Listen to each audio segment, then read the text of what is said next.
Dito lamang sa Setyembre 12, pinirmahan ni Pangulong Noynoy Aquino ang Cybercrime Prevention Act of 2012. Isa ito sa mga pinakamabilis na ipinasang batas sa kasaysayan ng bansa. Binibigyan din ito ang responsibilidad ng paggamit ng internet.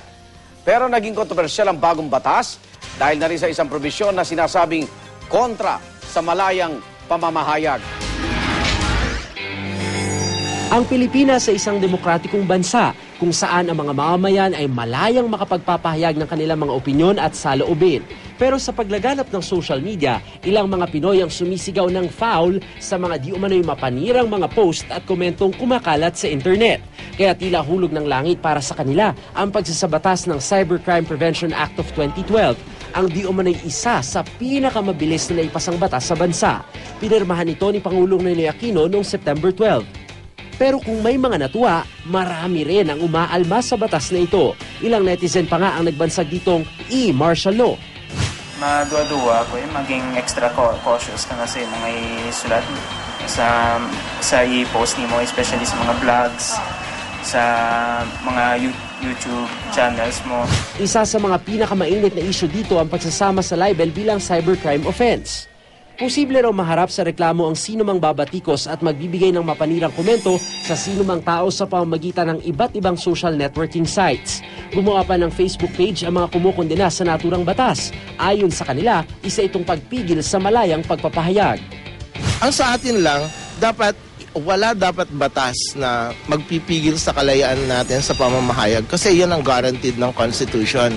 Yung online media, yung internet is just a new media, no? So walang kaibahan yan dapat sa print, sa broadcast at saka sa TV. Ayon naman kay Senador Loren Legarda, handa ang Senado na amyendahan ng batas sakaling magkaroon ng problema. This time, for the internet, kailangan naman ng konting regulation. Huwag lang sobrang lalapag sa press freedom. And so, hindi ako author or sponsor niyan, but we approved it unanimously. I think all senators voted for it. Bilang protesta rin laban sa cybercrime law, ilang official website ng mga ahensya ng gobyerno ang sunod-sunod na nahack. Nagpakilala mga hacker bilang Anonymous Philippines. Pinalitan ng mga hacker ang homepage ng mga website at doon inilagay ang kanilang mensahe ng pagtutol sa Cybercrime Act. 5 grupo na rin ang naghain ng petisyon laban sa pagpapatupad ng online libel provision ng Cybercrime Prevention Act of 2012. Kahapon lang, hiniling ni Attorney Harry Roque sa Korte Suprema ang pagpapatigil ng implementasyon ng batas. Giit ni Roque, dapat munang repasuhin ang naturang batas. Labag daw ito sa malayang pamamahayag. Suportado rin ito ng komentarista sa radyo na si Alex Adonis. 4 na taon siyang nakulong dahil sa kasong libel.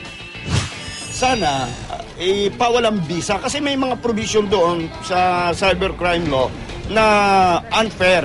Ang aming hinihingi lang, tanggalin yung criminal libel at kapag natanggal yung criminal libel, matatanggal na rin yung parusa na mas mabigat, no? At mawawala na yung ibang mga objectionable provisions ng batas na yan.